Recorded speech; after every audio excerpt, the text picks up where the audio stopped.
লা লা লা লা লা, আরে এ কি রাজুর কাছে এতগুলো ললিপপ? আরে চম্পার বাচ্চা, চম্পা তুমি আমার ললিপপ ধরবে না, তুমি চলে যাও এখান থেকে। আরে রাজুর বাচ্চা, রাজু সবসময় আমার কাছে এরকমই করে। আরে আইডিয়া, আমি বুদ্ধি পেয়েছি, এই নতুন নতুন কাপড়গুলো পরে আমি ডাকাত সেজে আমি রাজুর কাছে গিয়ে সবগুলো ললিপপ হাতিয়ে নেব। এই রাজু, দরজা খুলো। এই কি ডাকাত, দাঁড়াও আমি আসতেছি, আমি কিছু ললিপপ দেই, তুমি চলে যাও। আচ্ছা ঠিক আছে, আমি গেলাম এবারের মতো। আমি নতুন আবার আরেক কাপড় দিয়ে আমি যাচ্ছি রাজুর কাছে। এ রাজু, আমার আর কিছু ললিপপ দাও, আমার ললিপপ অনেক ভালো লাগে। আচ্ছা গেলাম। তার আগে বন্ধুরা, চকলেট খেলে লাইক করো, আইসক্রিম খেলে সাবস্ক্রাইব করো। চকলেট আর আইসক্রিম দুটোই খেলে লাইক এবং সাবস্ক্রাইব দুটোই করো। কমেন্টে ইমোজিটা কমেন্ট করো। এবার চম্পা নতুন ড্রেস পরে আবার ললিপপ নিতে আসে রাজুর কাছ থেকে।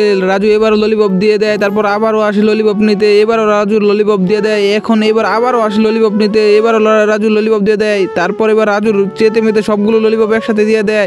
এবার রাজু এখন বুঝে ফেলেছে চম্পা রাজুকে বোকা বানাইতেছে, তার কারণে রাজু তার ড্রয়িং রুমে গিয়ে দেখে এগুলো সব চম্পার গাছ। চম্পা এখন বিজলি দিয়ে চলে যায়।